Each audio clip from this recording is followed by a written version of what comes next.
Got that water. I got that water. Yeah, I got the water. I got that water. What up, guys? Welcome back to your girl's channel. If you don't know, you know. This is your girl Gigi. Y'all see me. I got the natural hair going today. I washed it, had to put the bitch in braids, so now I'm looking like I belong in the color purple. But look, y'all just gonna have to take your girl as I am. Love me natural and all. But we gonna have to talk about Love and Hip Hop Hollywood. It just came on. Your girl's caught up on it. So now I'm about to give you guys the recap of this episode. And if I'm gonna keep it 100 after this, I'm not fucking with Brittney. Y'all can tell me if you guys do. But at this moment, she is a H-A-T-E-R, hater, all caps. So basically, let's start with my new viewers. Let me give you a big what's up. Hey, thank you for tuning in.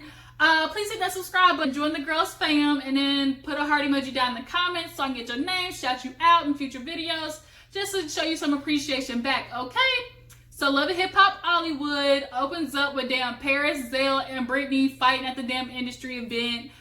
Zell done call her a bowling ball. She need to roll down the lane. That bitch had me cracking. Zell, he was letting Brittney have it because she was throwing that shade, talking about, oh, did you take an Uber here?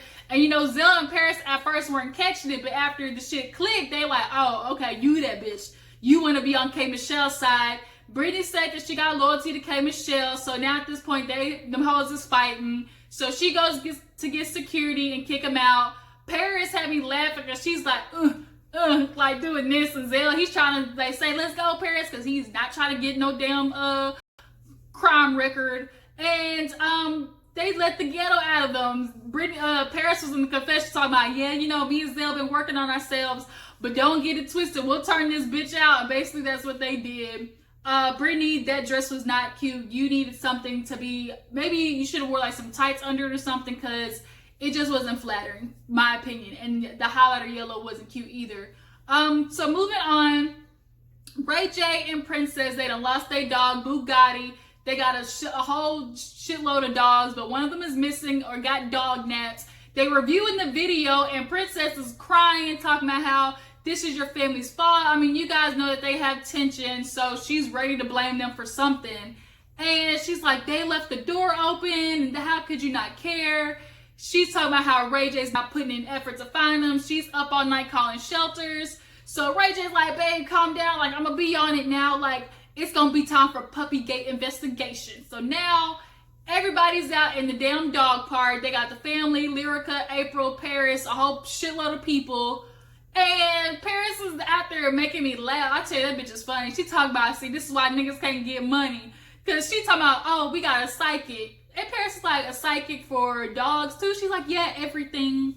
So then the psychic tapped into her little abilities, talking about, oh, I see the dog in a garage and it's dark and it's a man and a woman, but the woman is starting to feel sad and regretting it, but the man wants more money. So Paris is like, okay, let's put $50,000 on the flyers, you know, just to lure him in, and we'll, you know, trick him. Well, Hood Forensics is there, was like, man, let me see the tape. You know, we can look at the car and the license plate, you know, a different way, because we from the hood, we know how the streets work. I'm just like, really, like, niggas, we come up with everything. Now we got Hood Forensics and then damn dog sidekicks. So everybody's looking around. April's bougie ass is acting like she can't step in no damn grass. And, you know, we on the case. Everybody's looking for Bugatti. So Micky Monday, y'all know he's with Slick Woods. They are a cute couple, you know, very yin to the yang. Slick Woods is, people always, you know, try to dog her, but she's like that avant-garde beauty. A lot of you hoes don't know what that, you IG models just think it's all about a fucking filter and a slender face. No, Rihanna put her on, making her the face of Fenty, and so now Micky's fucking with her. They met in an event. You know, he was like, yeah, my friend was like, she a model. He's like, bitch, everybody in LA's a model, but she for real, she got a resume. But Micky's just saying like how she's different from the past girls. You know, she's a tomboy. They have similar past. You know, he didn't tell her about the dinner with Trisha because she wouldn't care about that. I mean, I don't think she would. But I mean, you want to start the relationship off right, Micky, you better start telling her shit for somebody else to do. Because Trisha definitely looked like the type to try and go to her and make it seem like more than what it is, just to get under her skin, because she was so insistent on y'all's last little dinner date that, you know, you and Slick aren't a match and she knows you, all that type of shit. Like, girl, Trisha, how about you go know yourself? How about you go try and find what the hell happened to your nose and your lips? But he's talking to her, invites her to the showcase that he's doing for Jason. And she's like, yeah, I'll come. So far, so good between those two. So, K. Michelle, she's trying to launch a beauty brand, lifestyle brand. She's talking about pots and pans. She wants to become the next Martha fucking Stewart, you know, but without the tax evasion. And she is doing like a little photo shoot, and Brittney stops by, and Brittney fills her in on how she basically dogged Paris at the industry event, how she wasn't invited, and came like, bitch, everybody knows at the industry event it's a +1. Had Zell brought anybody else, you wouldn't have had a fit about it, but because it was Paris, you felt the need to take up for Kay, but Kay made it very blunt, bitch, I don't need nobody to fight my battles, which is true. Like, Brittney, you seem to be picking on people in this episode. It's like you constantly want to throw shade at everybody else, and it's very clear that you have some insecurities, and the way you and your mom's relationship, it basically fucked you up, because I think you would have to get at people before they get you. Like, I think you're kind of at that state in your life, so maybe go and see Dr. Drew Pinsky. You know, he's a very popular, you know, reality TV therapist. You might want to ring him up. But she's basically talking about that, and then the showcase with Jason, and Kay was like, well, you know, Lyrica's gonna be there. She's like, oh, Lyrica's coming out of retirement with her old ass, but I can't believe, you know, Jason put her there, you know, to be with new and upcoming artists. You don't bring anybody else who's old and washed up. And it's like, bitch, what is your problem with her? Because this whole episode, Lyrica has not said one thing about Brittney B. Like, you ain't nowhere on her mind, but you cannot seem to get this bitch's name out your mouth. But Kay comes to Lyrica's defense, talking about, you know, she's doing better. Lyrica has made a change, and she can definitely notice something different with her. So if you don't start some drama at the little, you know, event, because, you know, Brittney talking about, oh, she gonna confront her, I'm gonna say my piece. Well, Kay was like, look, have your drama, but don't bring me in the middle of that bitch. Like, leave me out of it. So obviously those two fight at the little showcase, but we'll get to that. Speaking of Lyrica, you know, the slow music coming in. Lyrica's dropping her baby off by her mama, because Lyrica has decided to go on tour with A1, do the couple of dates, you know, that the show she was doing. And it made me laugh, because Lyrica handed the mama the baby, and then A1, I guess, tried to go to hug her, and the mama was like, psh, like, nigga, get away from me. Like, I wouldn't hug your ass either. The way you keep doing my daughter, like, nigga, fuck you. Like, I'd be kicking my daughter's ass anyways, because this excuse of, oh, I'm staying together for the family, like Lyrica, your baby is young. Like, you have plenty of time to establish a new relationship. And just because y'all aren't together doesn't mean A1's not gonna be the daddy. Like, I just can't understand, like, this thought process. And she's in this damn stage of, oh, I haven't figured out what I'm gonna do yet, but you kind of have. Like, you know you want to get back with A1, but you just don't want to admit it to yourself, because you know you'll look dumb for getting back with his stupid ass. With your stupid ass, okay? With your dumb ass. Are you dumb? Like Remy Ma, so are you dumb? So, what happened next after that? Oh, J-Boog. J-Boog is with Fizz. You know, they're doing like their little reunion tour and stuff like that, and J-Boog is still trying to convince or try to get out of Fizz the truth about April. He's like, man, you know what's going on with April?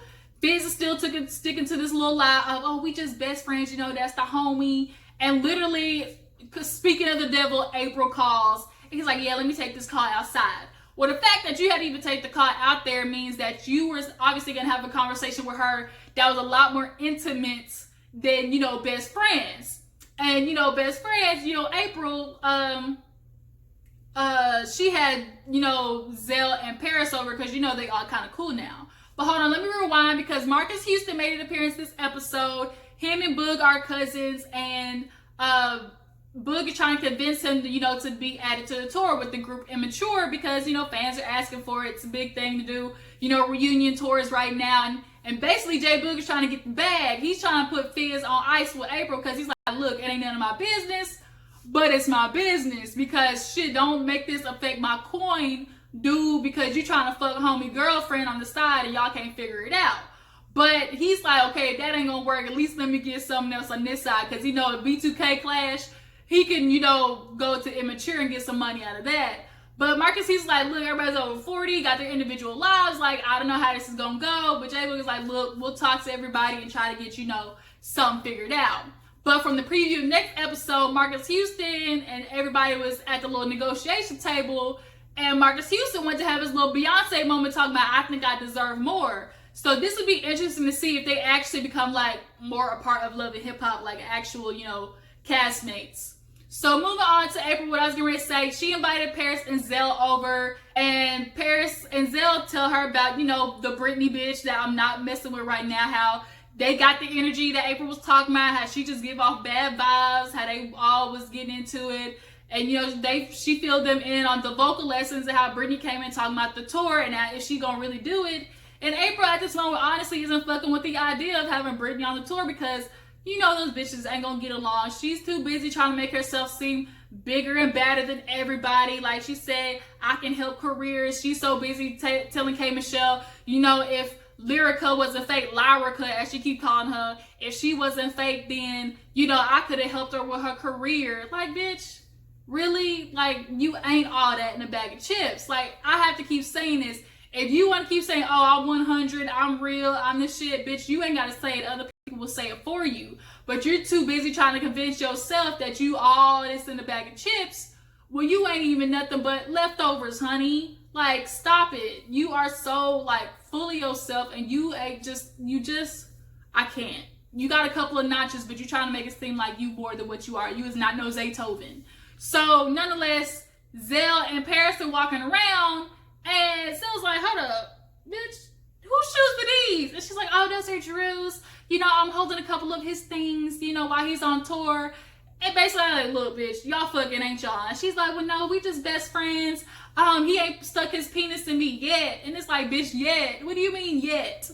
Like, you ain't fooling nobody. I'm sick of the fact that you and Fizz think everybody's stupid as hell. Like, we clearly cannot see what the hell is going on between you two. Like, y'all keep trying to, like, play everybody for boo-boo the fool. So, she's trying to convince them of all that, you know, bullshit that, everybody, you know, ain't buying. So it's the day of, you know, Jason's little, what's it called? Showcase. And he's going in, walking in, and K. Michelle and Brittney, of course, are talking.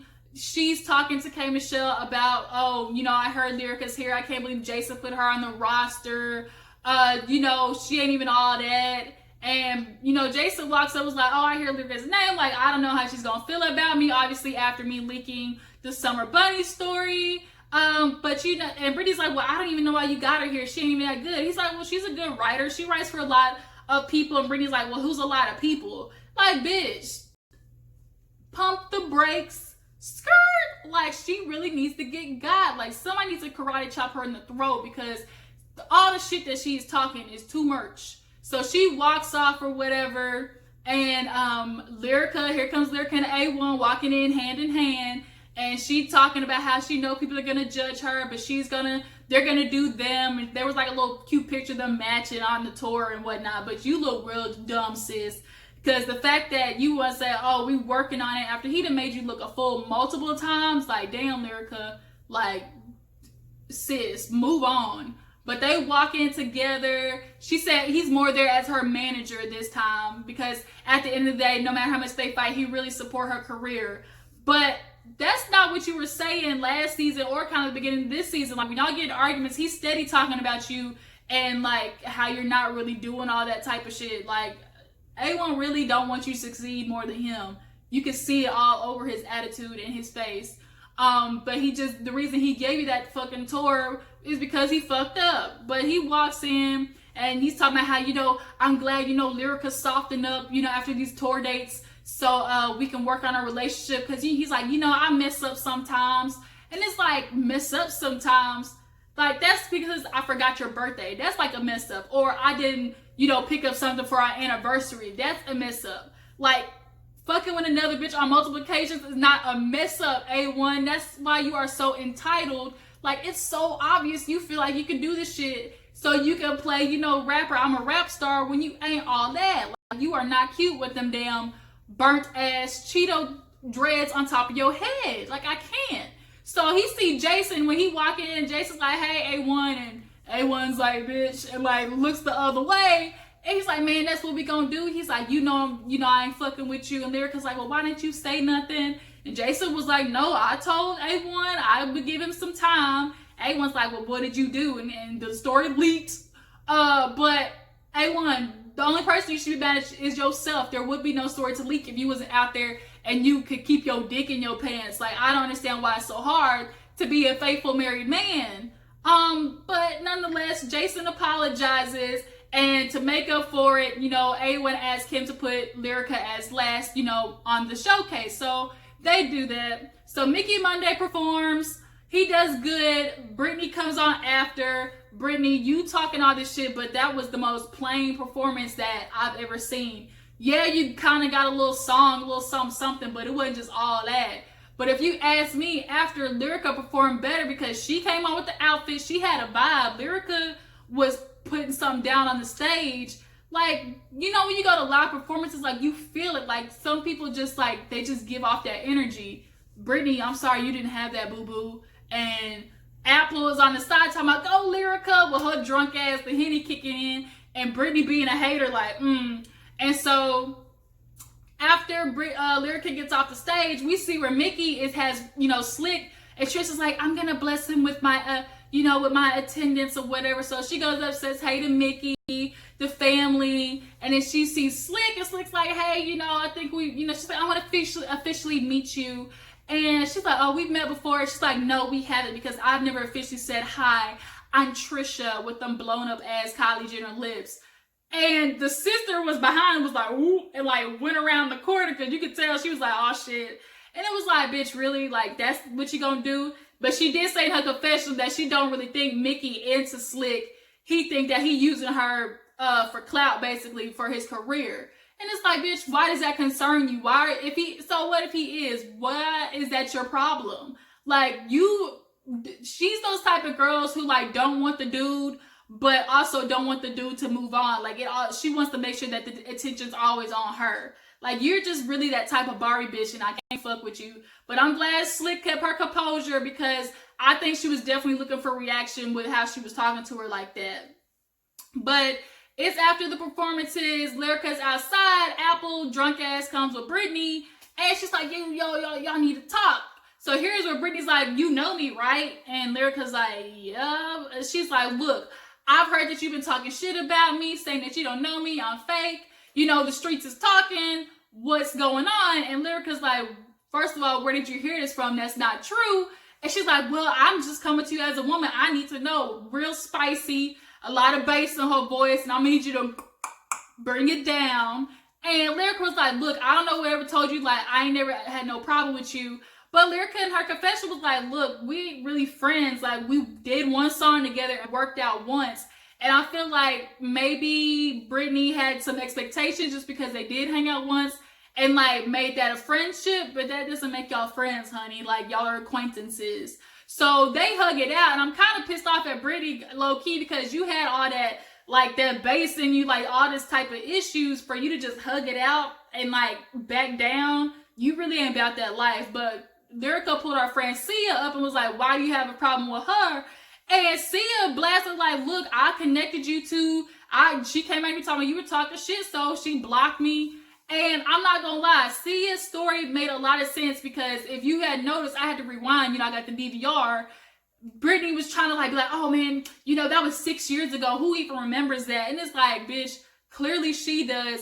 And I do believe Brittney was trying to use Lyrica for a bit of come up. Sia, she's like, you mad because Lyrica's the better writer? Like, you were paying attention too much to what Sia and Lyrica are doing, Brittney, obviously. And maybe they took a job that you wanted or something, because like the way that you kept coming at both of them, and it was very clear that you were talking shit about both of them, and they may have been saying shit about you, but the real fake one to me is you, because you continuously have their names in your mouth, and those two don't. So now A1's sitting at the side confused, and it's just like, here we go, the bitches are fighting, and Brittney's like, look, Sia, I see you on the streets, and that's where the episode ends. So you guys, that's basically the episode. You tell me, whose side are you on, Brittney or Lyrica?